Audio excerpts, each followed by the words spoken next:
మాకరముల పాడనరించి జలాశయముల గట్టులు త్రుంచి ఫలవృక్షములను నేలను గోల్చి ఉద్యానవనము రూపును మాపి ప్రాకారములను బద్దలు చేసి ద్వారబంధములు ధ్వంసము చేసెను. సుందరమైన అశోకవనమును సుందరవందర చేసే మారుతి.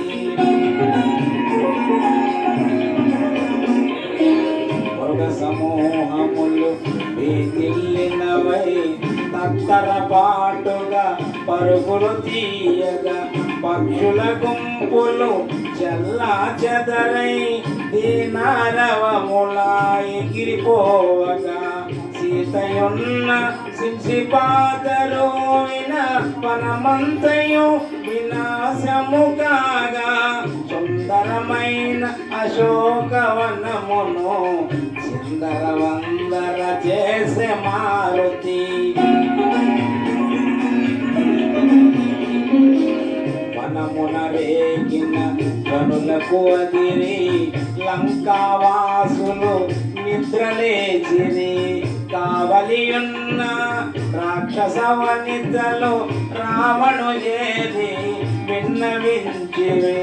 దశకంఠుడు మహోగ్రుడై బల్కే వానరుని బట్టి దండింపుడని 80,000 కింకర వీరులు హనుమంతునిపై దాడి వెడలిరి. 80,000 కింకర వీరులు ఒక్క వానరుడు హతము చేసెను. ఈ వృత్తాంతము వినిన రావణుడు నిప్పులు గ్రక్కుచు గర్జన చేసెను. జంబుమాలిని తగిన బలముగని ఆ వానరుని దండింప పొమ్మనెను. జంబుమాలి ప్రహస్తుని సుతుడు హనుమంతునిపై దాడి వెడలెను. శ్రీ హనుమాన్ గురుదేవులు నాయక పలికిన సీతారామ కథ పలికద సీతారామ కథ.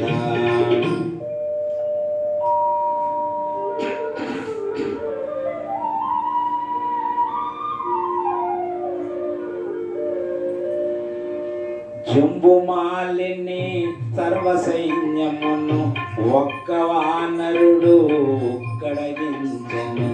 ఈ వృత్తాంతము వినిన రావణుడు నిప్పులుగా కూచు ఆజ్ఞాపించెను. మంత్రి కుమారుల తగిన బలముగని ఆ వానరుని దండింపగ పొమ్మని మంత్రి కుమారులు 7 చేరి హనుమంతునిపై దాడి వెడలిరి. మంత్రి సుతులను సర్వసైన్యమును మారుతి త్రుటిలో సంహరించెను.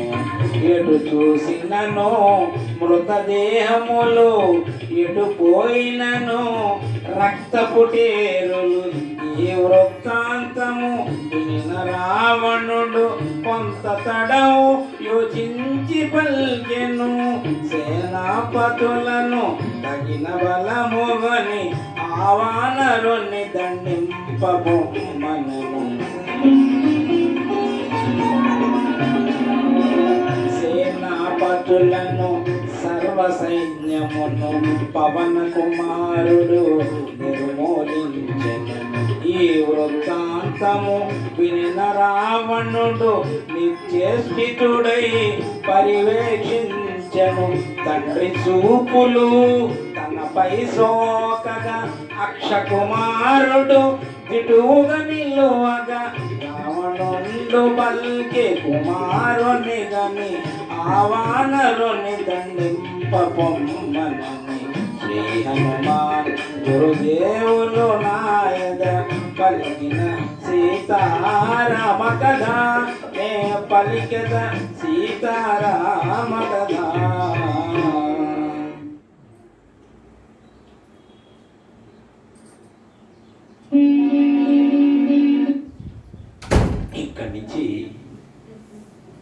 108వ సర్గ. ఇందాక చాగంటి కోటేశ్వర గారు చెప్పిన విధంగా ఇక్కడ నుంచి హనుమంతుడు రావణాసురుడిని కలుసుకునేదాకా ఈ సర్గ ఉంటుంది. బ్రహ్మాండంగా ఉంటుంది, చక్కగా ఉంటుంది. ఇప్పటి వరకు ఏకాగ్రత పెట్టినా పెట్టకపోయినా పర్వాలేదు. ఇక్కడి నుంచి కొంచెం సమయం, ఒక 5 నిమిషాలు 10 నిమిషాలు ఎవరైతే చక్కగా విని ఆయన చివరిలో అక్షంతలు సమర్పిస్తారో, ఇది శనేశ్వరుడికి చాలా ప్రీతిపాత్రమైన సర్గ. ఇది కనుక విని హనుమంతుడికి అక్షంతలు సమర్పిస్తే శని ప్రభావం కనుక మన మీద ఏమన్నా ఉంటే ఆయన పక్కకు జరిగిపోయి ఎవరైతే మంచి చేస్తారో వాళ్ళని పంపిస్తారట, నువ్వు వెళ్ళు అతని దగ్గరికని.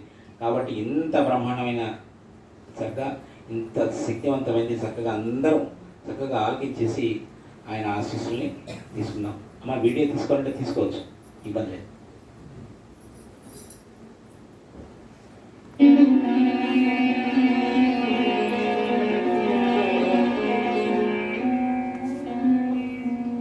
అక్షకుమారుడు నవయౌవనుడు వేగవంతుడు తేజోవంతుడు దివ్యాస్త్రములను పొందినవాడు మణిమయ స్వర్ణ కిరీట శోభితుడు కాలాగ్ని ఓలే ప్రజ్వరిల్లెడు రణధీరుడు మహావీరుడు అక్షకుమారుడు దివ్య రథముపై దాడి వెడలెను హనుమంతునిపై. రావణాసుడి యొక్క చిన్న కుమారుడు అక్షకుమారుడు. వీళ్ళందరూ వెళ్ళిపోతారు. 60,000 మంది వెళ్ళిపోతారు, 80,000 మంది వెళ్ళిపోతారు. వాళ్ళ అన్నదమ్ములు ఈ 7 మంత్రులు కూడా వెళ్ళిపోతారు. జంబుమాలి సర్వసైన్యాధ్యక్షుడు, చీఫ్ కమాండర్. ఎందుకంటే రావణాసుడి దగ్గర ఎంప్లాయ్మెంట్ రావాలంటే మంచి స్కిల్స్ ఉండాలి. ఆషామాషి రికమెండేషన్స్ రిజర్వేషన్స్ ఏం పనికిరావు. రావణాసుడి దగ్గర మంచి స్కిల్స్ ఉంటేనే తీసుకుంటాడు.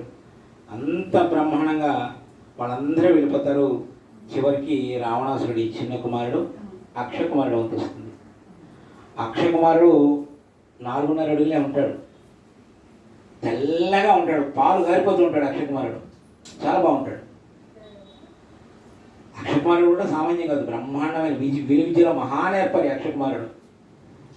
ఇంకప్పుడు రావణాసురుడి యొక్క చూపు అక్షకుమారుడి మీద పడుతుంది. అప్పటికీ చెప్తాడు అక్షకుమారుడికి, అక్షకుమార నాకు ఈ వానరుడు సామాన్యంగా కనపట్టలేదు. ఇంతమంది వెళ్ళిపోయారు, 60,000 మంది వెళ్ళిపోయారు, 80,000 మంది నీ సోదరులు వెళ్ళిపోయారు, జంబుమాలి కూడా వెళ్ళిపోయాడు. అయినా నువ్వు సావధానంగా సాగించాలి యుద్ధం. ఎందుకు నాన్నగారు, మీకు ఎంతమంది ఎన్ని లోకాల్లో మీకు సహాయపడ్డాను, వాస్తవమే. ఎన్ని లోకాల్లో ఎంతమంది తీసుకొని మీ కాళ్ళ దగ్గర పడేశాను. నాయన ఈ వానరుడు సామాన్యంగా కనపట్టలేదు నాకు. నువ్వు చేసావు, కానీ ఎందుకో నాకు ఇతను సామాన్యులకు కనపట్టలేదు. సావధానంగా సాగించాలి యుద్ధం అంటే మీరు ధైర్యంగా ఉండండి నాన్నగారు, నేను తీసుకొచ్చి మీ కాళ్ళ దగ్గర పడేస్తాను అనగానే ఎంతమందిని అయితే వధించాడో అంత విభిన్నంగా చంపేస్తాడు అక్షకుమారుడు. అతి భయంకరంగా చాలా విభిన్నంగా చంపేస్తాడు అక్షకుమారుడు. చూద్దాం.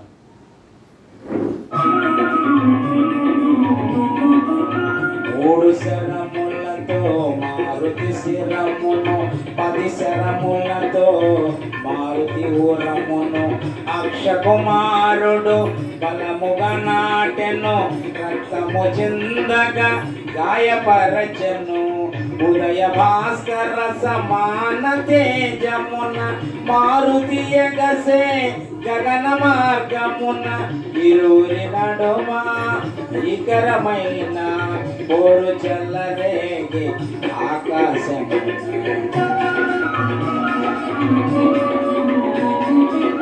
అతి నేర్పుతోడ రణము సంపెడు అక్షకుమారుని మారుతి దయగొని, బాలుని చంపగా చేతుడు రావని వేచి చూసెను నిగ్రహించుకొని, అక్షకుమారుడు అంతకంతకును అగ్నిహోత్రుడై ప్రణమున రేగెను, ఇరువురి నడుమ భీకరమైన పోరు చెల్లరేగే ఆకాశమున.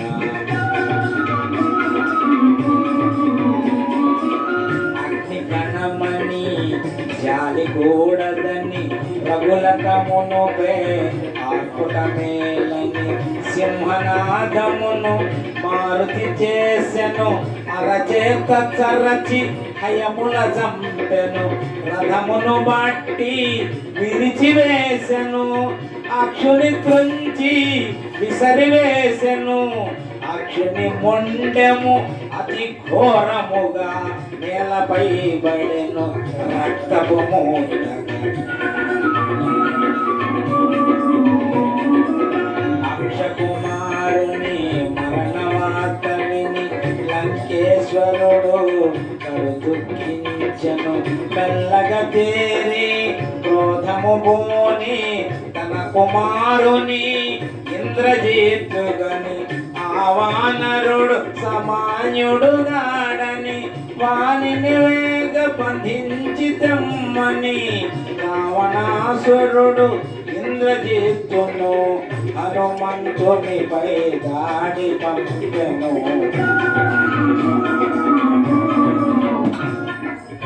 కపికుంజరుడు భయంకరముగా కాయము పెంచి సమరము చేయగా ఈ వానరుడు సామాన్యుడు గాడని మహిమోపేతుడు కామరూపుడని ఇంద్రజిత్తు ప్రయోజన చేసే బ్రహ్మాస్త్రమును ప్రయోగము చేసే దేవగణంబులు సంగ్రామముగని తహతహలాడిరి ఏమగునో బ్రహ్మాస్త్రము చే బంధించబడి పవన కుమారుడు నేలపై పడెను వనజభవుడు తనకు వసగిన వరము స్మరించుకొని ప్రార్థన చేసే వాయు బ్రహ్మ ఇంద్రాది దేవతల కాపాడుమని ధ్యానము చేసే దేవగణంబులు సంగ్రామముగని తహతహలాడిరి ప్రేమగునోయని కట్టుబడి ఉన్న వానరోత్తముని అసురులు తలచిరి తమగులంగెనని త్వరగా దానవులు దరిచేరి నారచీరలతో దిగి బంధించిరి బ్రహ్మవరమున బ్రహ్మాస్త్ర బంధము క్షణకాలములో తొలగిపోయెను మారుతి మాత్రము నారచీరలకి కట్టుబడినట్టుల కదలకైను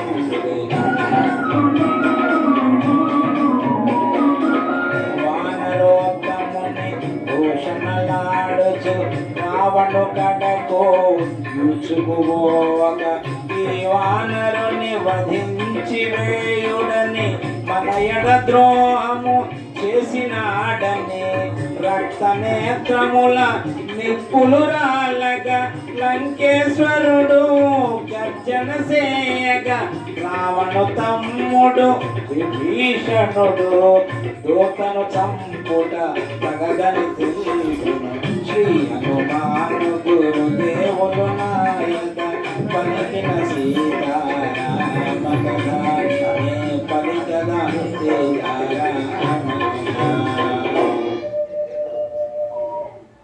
అక్షకుమారుని మరణాంతరము ఇంకా ఇంద్రజిత్తును పంపిస్తాడు రావణాసురుడు. ఇంకా వేరే విధి లేక, లేకపోతే ఆ నిద్రపోయేవాడిని లేపాలి, అది చాలా సమయం పడుతుంది. ఇప్పుడు కూడా అయ్యేవని కాదు అది. అందుకని ఇంద్రజిత్తును పంపిస్తాడు. ఇంద్రజిత్తు కూడా చెప్తాడు, వీళ్ళందరూ వెళ్ళిపోయారు నాయన, అట్లా ఇట్లా ఇట్లా వాళ్ళు వెళ్ళారు, వీళ్ళు వెళ్ళిపోయారు, సావధానంగా సాగించాలి యుద్ధం. ఎందుకంటే ఇంద్రజిత్తు విషయంలో కొద్దిగా ధైర్యం ఉంటుంది. ఎందుకంటే ఎట్టి పరిస్థితుల్లో చివరికి బ్రహ్మాస్త్రమైన ప్రయోగిస్తాడు కదా అని చెప్పేసి ఒక ధైర్యం ఉంటుంది. చివరికి వస్తాడు ఇంద్రజిత్తు. బ్రహ్మాండంగా జరుగుతుంటుంది యుద్ధం. ఇంద్రజిత్తు బ్రహ్మాస్త్ర ప్రయోగం చేయకుండా మిగతా అస్త్రాలన్నీ సంధిస్తాడు హనుమంతుడి మీదకి. అన్నిటికీ సమాధానం చెప్తాడు స్వామి, అన్నిటికీ రిప్లై. చివరికి ఇంకా వేరే గత్యంతరం లేక బ్రహ్మాస్త్రాన్ని ప్రయోగిస్తాడు. బ్రహ్మాస్త్రం వచ్చేసి హనుమంతుడిని చుట్టేస్తుంది. హనుమంతుడు యుద్ధభూమిలో కింద పడిపోతాడు. ఇప్పటిదాకా యుద్ధం చేసినందువల్ల హనుమంతుడు ఇంద్రజిత్తు ఒక్క 5 నిమిషాలు విశ్రాంతి తీసుకుందామని యుద్ధభూమి నుంచి బయటికి వెళ్దామని అనుకుంటాడు. ఇంకా వెళ్ళలేదు. అట్లా వెళ్దామని అనుకునేటప్పటికి వీళ్ళందరూ ఇక్కడ ఉన్న రాక్షసులందరూ హనుమంతుడిని తీసుకొచ్చి తాళతో చుట్టేస్తుంటారు. వెంటనే చూస్తాడు వీడు ఇంద్రజిత్తు. ఏం చేస్తున్నారు అంటే, అమ్మో వీడు లేస్తాడు స్వామి, వీడు ఎంత ఇబ్బంది అయిపోయింది, ఎంత యాతన అయిపోయిందో వీడిని పట్టేసేపటికి మాకంత చెమటలు పట్టినాయి, మళ్ళీ వీళ్ళు లేస్తే ఇబ్బంది అవుతుంది అని చెప్పేసి ఏం అవసరం లేదు వదిలేయండి అనగానే ఒక్కసారి బ్రహ్మాస్త్ర ప్రయోగం చేసిన తర్వాత దాని మీద నూలు పోగు చుట్టినా కానీ బ్రహ్మాస్త్రం వదిలేసి వెళ్ళిపోతుంది. ఉండదు బ్రహ్మాస్త్రం. ఎందుకంటే బ్రహ్మాస్త్రమే సుప్రీం, దాన్ని మించిన అస్త్రం లేదు. ఇక అది ప్రయోగించిన తర్వాత ఈ తాడు కట్టడం ఎందుకు, అది వాళ్ళకి తెలియదు, రాక్షసులకి తెలియదు, వీడికి తెలుసు, ఇంద్రజిత్తుకి తెలుసు. అందుకని ఆల్రెడీ బ్రహ్మ వరం ఉంది, ఎప్పుడో వెళ్ళిపోయింది బ్రహ్మాస్త్రం. కానీ నటిస్తాడు, వెళ్ళాలి, వాడితో మాట్లాడాలి, వాడిని చూడాలి, వాడితో మాట్లాడాలని చెప్పేసి ఉన్నాడు. ఇక చివరికి వీళ్ళందరూ డప్పులు గిప్పులు పెట్టి రోడ్ షో మొత్తం అదంతా అశోకవాన్ని పాటించిన దౌర్భాగ్యం అందరూ చూడాలని చెప్పేసి మొత్తం డప్పులు గిప్పులు పెట్టి ఇదంతా తిప్పుతారు. ఈ దొంగలంతా తిప్పుకుంటుంటారు. తిప్పి తిప్పి తిప్పి తిప్పి తిప్పి తీసుకెళ్ళి రావణాసురుడి ముందు నిలబెట్టారు. రావణాసురుడు చూస్తుంటాడు. రావణాసురుడు ఎవరి వంకన్నా చూశారంటే వాళ్ళు తలకాయ దించుకోవాల్సిందే కానీ ఎత్తే ప్రశ్న లేదు. ఎందుకంటే అందరినీ జయించేసేటవాడు. ఇప్పుడే చెప్తాడు హనుమంతుడు 2 నిమిషాలు. కానీ రావణాసురుడి కంటే ఆయన చూస్తుంటే ఆయన కంటే ఎక్కువ చూస్తున్నట్టు ఆయన మా స్వామి. రావణాసురుడికి అర్థం కాదు, వీళ్ళు ఎవరు వచ్చి ఇక్కడ నిలబడ్డా కానీ వాళ్ళందరూ తలకాయ దించుకోవాల్సింది. వీడేంటి నాకంటే ఎక్కువ చూస్తున్నాడు, కళ్ళు చూస్తున్నాడు నా మీద, వీడు చాలా వెరైటీగా ఉన్నాడే అని చెప్పేసి రావణాసురుడు అనుకుంటున్నట్టు మనసులో. వీడేంటి నా మీద కళ్ళు పెద్దవి చేసి చూస్తున్నాడు, నన్ను అందరూ తలకాయ దించుకుంటారు కానీ వీడేంటి వెరైటీగా ఉన్నాడు అని చెప్పేసి అలా అలా అలా చూస్తున్నట్ట. కానీ ఈ లోపల రావణాసురుడి యొక్క అక్కడ ఆయన పరిస్థితిని, ఆయన శక్తిని ఇతను హనుమంతుడు పొగుడుతున్నట్ట రావణాసురుడిని. ఏమి పరాక్రమం రాబడింది, ఏమి తేజస్సు, ఇంద్రుడు, చంద్రుడు, అగ్నిదేవుడు అందరూ మోకరిల్లారు. ఆ ఒక్క దుర్లక్షణం కనుక లేకుండా ఉండుంటే రాముడికి ఏమాత్రం తీసిపోయాడు కాదు. ఇది మాట్లాడే దాంట్లో ఎంత దర్పం ఉంది, ఎంత డాంబికత ఉంది, ఆ వాయిస్ ఏంటది, ఆ ఉచ్చారణ చూడు, ఆ భాష చూడు, ఆవేశ వ్యక్తపరిచే పద్ధతి చూడు, ఆల్మంటారు వీడు అని చెప్పేసి అనుకొని, అరే ప్రహస్త మంత్రి నువ్వు వెళ్ళరా. ఎందుకంటే ఆయన డైరెక్ట్గా మాట్లాడటానికి అహంభావం వచ్చేస్తుంది, నేనింటి వాడితో మాట్లాడేది. ప్రహస్త కంపరవండి ఎవరు పంపించారు కనుక ఇంద్రుడు ఇటే వెళ్తున్నారు. కానీ ఇది ఆయనకి బ్రహ్మవరాలు ఉన్నాయి 2. మానవుల్ని వానరుల్ని వదిలిపెట్టి అందరి దగ్గర చావు లేకుండా కోరుకున్నాడు రావణాసురుడు. ఇప్పుడే చెప్తారు స్వామి 2 నిమిషాలు. వాడిని ఎవరు పంపించారు కనుక్కోనగానే ప్రహస్తుడు ఇక్కడ ఉంటాడు, ఎదురుగుండా రావణాసురుడు, స్వామికి ఎదురుగుండా, రావణాసురుడికి ఎదురుగుండా హనుమంతుడు. ఎవరు పంపించారో కనుక్కోనగానే ఇక్కడ అడుగుతుంది ఇతను, నిన్ను ఎవరు పంపించారు, ఇంద్రుడు పంపించారు, ఇట్లా అడిగితే నీతో మాట్లాడంటే ఆడితో ఆయన చెప్తున్నట్టు సమాధానం అడుగుతుంది. ఇక్కడ ఈయనకు చెప్పాలి, ఈయన వదిలేసి ఆయనతో చెప్తున్నట్టు. దశరథుడు అంటే ఇతను ఇట్లా ఉంది, ఇట్లా ఉంది, ఇట్లా జరిగింది. ఆయన కొడుకి శ్రీరామచంద్రుడు, శరణాగత వత్సరుడు, కరుణా సముద్రుడు. ఇప్పటికైనా